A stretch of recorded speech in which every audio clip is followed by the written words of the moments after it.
दुनिया की परवाह करोगी तो कभी खुश नहीं रह पाओगी। मैं तुम्हारे साथ हूँ। अगर कभी तुम्हें लगता है कि ये रिश्ता तुम्हें नुकसान पहुँचा रहा है तो मैं पीछे हट जाऊँगा, लेकिन तुम्हें कभी अकेला नहीं छोड़ूंगा। करिश्मा की आंखों से आंसू गिर पड़े। उसने धीरे से कहा, नहीं, मैं बस आपको खोना नहीं चाहती। उस पल दोनों के बीच की चुप्पी बहुत कुछ कह गई। कॉरिडोर के शोर, मशीनों की बीप और बाहर चल रही फुसफुसाहट, जैसे सब गायब हो गई। सिर्फ दो दिल थे जो एक दूसरे की धड़कनों को महसूस कर रहे थे। लेकिन इस रिश्ते की असली परीक्षा भी बाकी थी। समाज और अस्पताल का दबाव धीरे धीरे बढ़ रहा था। कई बार सीनियर डॉक्टर औरत पर तंज कसते तो कभी करिश्मा को चेतावनी भरी नजरें मिलती। दोनों जानते थे कि आने वाला रास्ता आसान नहीं होगा। फिर भी करिश्मा और आरव ने ठान लिया, जो भी होगा साथ में झेलेंगे। अस्पताल की सुबह हमेशा चहल पहल से भरी होती थी, लेकिन उस दिन करिश्मा का मन भारी था। उसे बुलाया गया था मैनेजमेंट ऑफिस में। वहाँ पहले से कुछ सीनियर डॉक्टर और हेड नर्स मौजूद थी। हेड ने सख्त आवाज में कहा, करिश्मा, तुम्हारे बारे में हमें कई शिकायतें मिली हैं। कहा जा रहा है तुम और डॉक्टर आरव प्रोफेशनल सीमा का ध्यान नहीं रख रहे। यह अस्पताल यहाँ इमोशंस के लिए जगह नहीं। अगर ये सिलसिला बंद नहीं हुआ तो हमें सख्त कदम उठाने होंगे। करिश्मा का गला सूख गया। उसने सिर झुका लिया और धीरे से बोली, मैम, मैंने कभी अपनी ड्यूटी में लापरवाही नहीं की। मैं बस क्या? हेड नर्स ने ही बीच में ही काटा, तुम्हारी ईमानदारी और मेहनत पर शक नहीं, लेकिन ये व्यक्तिगत रिश्ते काम के बीच आड़े नहीं आ सकते। की आंखों से आंसू आ गए, लेकिन उसने खुद को संभाल लिया। उसने बाहर निकलते ही आरव को देखा। वो पहले से ही समझ गए थे कि अंदर क्या हुआ होगा। करिश्मा को देखते ही उन्होंने पूछा, उन्होंने क्या कहा आरव? वो लोग हमारे रिश्ते को गलत समझ रहे हैं। अगर मैंने माँ की सीख के खिलाफ कुछ किया हो तो बता दो, लेकिन ये सब मेरे लिए बहुत भारी है। आरव ने उसका हाथ थाम लिया। उनके चेहरे पर कोई डर नहीं था, बस दृढ़ता थी। करिश्मा, तुम्हें किसी को सफाई देने की जरूरत नहीं है। हाँ, ये सच है कि हम एक दूसरे को पसंद करते हैं, लेकिन क्या ये गुनाह है? क्या सच्चे रिश्ते सिर्फ अस्पताल की चार दीवारी में गैर कानूनी हो जाते हैं? अगर ज़रूरत पड़ी तो मैं खुद मैनेजमेंट से बात करूँगा। करिश्मा ने हैरानी से उनकी ओर देखा। लेकिन अगर इससे आपकी इज्जत पर असर पड़ा तो? आरव ने मुस्कुराते हुए कहा, इज्जत इंसान के कर्म से बनती है करिश्मा, और मुझे गर्व है कि मैं तुम्हारे साथ हूँ। उसकी आंखें नम हो गईं। पहली बार उसे लगा कि कोई उसकी मजबूरी नहीं बल्कि उसके दिल की कीमत समझता है।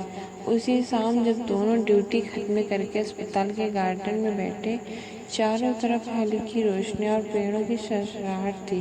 करिश्मा ने धीमी आवाज में कहा, आरव, कभी कभी लगता है कि शायद हमें ये रिश्ता इतना खुलकर नहीं निभाना चाहिए, लेकिन फिर सोचती हूँ अगर मैं तुम्हारे साथ ना रहूँ तो क्या जिंदगी अधूरी नहीं रह जाएगी? आरव ने उसकी ओर झुकते हुए बहुत नरमी से कहा, जिंदगी अधूरी तब होती जब इंसान डर कर जीता है करिश्मा। मैं चाहता हूँ कि तुम अपनी आँखों से डर हटाओ और मुझे देखो। मैं वादा करता हूँ, चाहे कितनी भी मुश्किल आए, तुम्हें अकेला कभी नहीं छोड़ूंगा।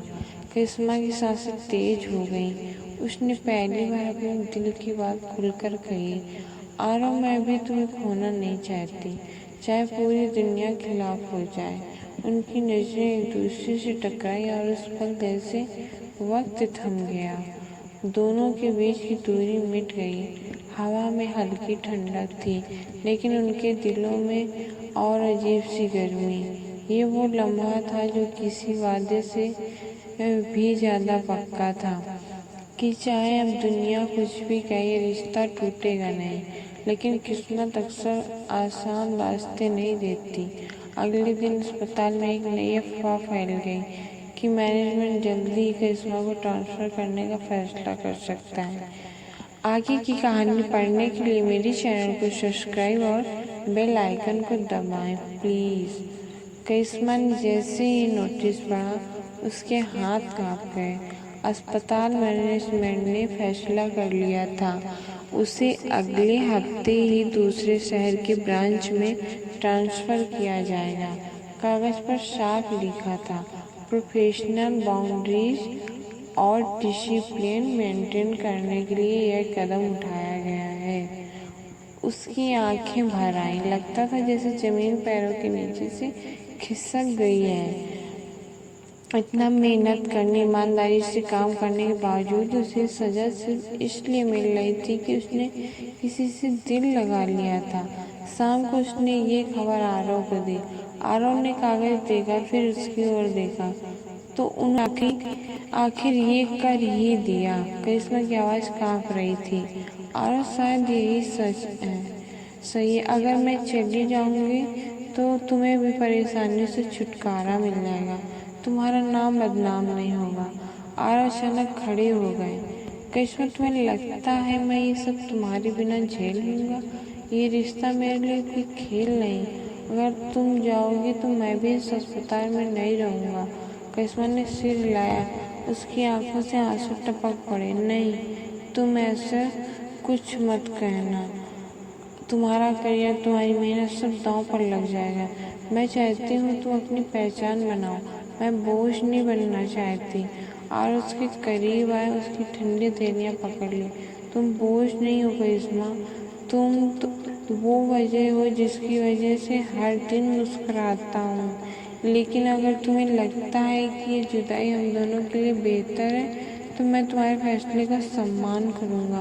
पर याद रखना, ये दूरी सिर्फ जिस्मों की होगी, दिलों की नहीं। उस पल दोनों चुप हो गए। किस्मत चाह कर भी कुछ कह नहीं पा रही थी, बस रोते रोते उसके सिर को आरव के कंधे पर टिकना पड़ा। वो लम्हा भारी था, जैसे हवा भी बोझिल हो गई हो। अगले कुछ दिन और भी कठिन थे। करिश्मा अपनी ड्यूटी पूरी लगन से करती रही, लेकिन हर बार जब उसकी नज़र आरव से मिलती, दिल खसक उठता। दोनों जानते थे कि वक्त कम बचा है। ट्रांसफ़र वाले दिन जब करिश्मा अपना बैग लेकर हॉस्टल से निकल रही थी तो गेट के पास आरव पहले से खड़े थे। उनकी आंखों में वही दर्द था जो करिश्मा की आंखों में था। आरव ने बस इतना कहा, अगर दूर जाकर भी मुझे याद करोगी तो ये रिश्ता जिंदा रहेगा। वादा करो तुम हमें कभी भूलोगी नहीं। करिश्मा ने कांपते होठों से जवाब दिया, वादा करती हूँ आरव, चाहे मैं कहीं भी रहूँ, मेरा दिल हमेशा तुम्हारे पास रहेगा। दोनों ने एक दूसरे की ओर आखिरी बार देखा।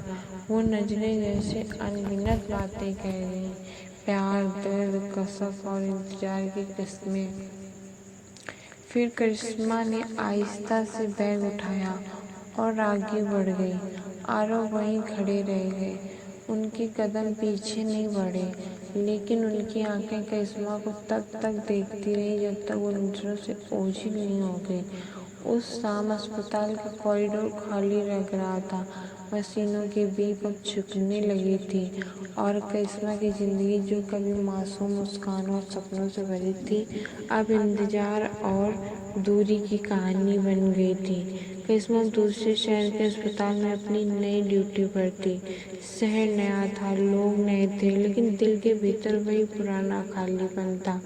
हर दिन मरीजों की देखभाल करते हुए उसकी नज़रें किसी को तलाशती, वो मुस्कान, वो गहरी नज़रें, वो आवाज़ जो उसके दिल को सुकून देती थी। रात को हॉस्टल के कमरे में अकेली बैठी वो अक्सर मोबाइल हाथ में लिए आरव का नाम देखती। कॉल बटन दबाने से पहले उंगली रुक जाती, कहीं वो ड्यूटी पर होंगे, परेशान न हो जाएं। लेकिन जैसे ही हिम्मत जुटाकर कॉल करती, उधर से वही गर्मजोशी भरी आवाज़ आती, करिश्मा कैसी हो? सिर्फ ये 3 शब्द सुनकर उसका दिन बन जाता। फिर दोनों देर तक बातें करते, मरीजों की, अस्पताल की, मौसम की, और कभी कभी बस चुप रहकर एक दूसरे की सांसें सुनते। लेकिन हर कॉल के बाद करिश्मा का मन और भी खाली हो जाता। वो फ़ोन रखकर देर तक छत देखती रहती, आंखों से आंसू बहते रहते। धीरे धीरे उन्होंने चिट्ठियाँ लिखनी शुरू कर दी। करिश्मा अपनी नाजुक लिखावट में दिन भर की बातें लिखती। आज एक छोटे बच्चे का ऑपरेशन हुआ। जब वो हंसी तो लगा जैसे तुम देख रही हो। आरव भी जवाब देते, तुम्हारी याद हर पल साथ है। जब भी किसी मरीज को मुस्कुराते देखता हूँ, लगता है जैसे तुम पास खड़ी हो। ये चिट्ठियाँ दोनों के लिए ऑक्सीजन की तरह थी। करिश्मा हर चिट्ठी पढ़कर उसे अपने तकिए के नीचे रखती, मानो आरव वहीं उसके पास हो। पर दूरी आसान नहीं थी। कभी कभी हफ्तों तक कोई चिट्ठी न आती, या कॉल पर दोनों के पास कहने को कुछ नहीं होता। करिश्मा बेचैन हो जाती, क्या आरव मुझे भूल तो नहीं गए, कहीं अस्पताल का दबाव ने मुझसे दूर तो नहीं कर रहा है। लेकिन फिर एक रात अचानक आरव का मैसेज आया, ड्यूटी से थक कर लौटा हूँ, लेकिन तुम्हें याद करके थकान मिट जाती है। तुमसे दूर रहकर समझा हूँ कि तुम मेरी ज़िंदगी की सबसे बड़ी ज़रूरत हो। उसने मैसेज पढ़कर फ़ोन सीने से लगा लिया। आंसू निकल आए, लेकिन ये आंसू दर्द के नहीं बल्कि सुकून के थे। करिश्मा को एहसास होने लगा था कि रिश्ता सिर्फ नज़दीकियों पर नहीं बल्कि भरोसे और इंतजार पर भी टिका है। शायद ये इसलिए इम्तिहान था। आरव भी अपने शहर में अकेलेपन से जूझ रहे थे। कभी अस्पताल के कॉरिडोर से गुजरते तो उन्हें याद आता कि वो करिश्मा के साथ कॉफ़ी पीते थे। कभी ऑपरेशन थिएटर से बाहर निकलते तो लगता वो खड़ी है, मुस्कुराती हुई हौसला बढ़ा रही है। दोनों के बीच की ये दूरी उन्हें तोड़ नहीं रही थी, बल्कि और गहराई से जोड़ रही थी। एक रात करिश्मा ने फ़ोन पर धीमी आवाज़ में कहा, आरव मुझे लगता है हम दोनों अब सिर्फ वक्त का इंतज़ार कर रहे हैं, पर यकीन मानो चाहे कितनी देर लगे मैं तुम्हारा इंतज़ार करूँगी। उधर से आरव की आवाज़ आई, करिश्मा मैं भी, ये दूरी सिर्फ जिस्मों की है, हमारी रूहें तो हमेशा साथ हैं। उस रात दोनों नींद में भी मुस्कुराते रहे। करिश्मा उस दिन हॉस्टल से जल्दी निकलकर अस्पताल आई थी। दिन भर की थकान उसके बदन पर साफ झलक रही थी, लेकिन दिल में एक अजीब सा हलचल था। अचानक उसे पता चला कि आज डॉक्टर आरव उसी शहर में एक मेडिकल कॉन्फ्रेंस के लिए आए हैं। उसकी धड़कनें तेज हो गई। पिछले महीनों की सारी चिट्ठियाँ, कॉल्स और इंतजार की कसक अचानक उसकी आंखों के सामने तैर गई। उसे लगा जैसे किसी ने उसके भीतर का खालीपन भर दिया हो, और अब बस वही व्यक्ति उसके सामने होना चाहिए। कॉन्फ्रेंस हॉल में जैसे ही वे कदम रखा, उसकी नज़रें चारों ओर घूम रही थी। तभी उसने एक परिचित कद देखा, लंबा, सदा हुआ और वही आत्मविश्वास भरी चाल। उसके दिल की धड़कन और तेज हो गई। आरव भी उसे देखते ही रुक गए। उनके चेहरे पर वही मुस्कान थी जो उन्होंने महीने पहले छोड़ते समय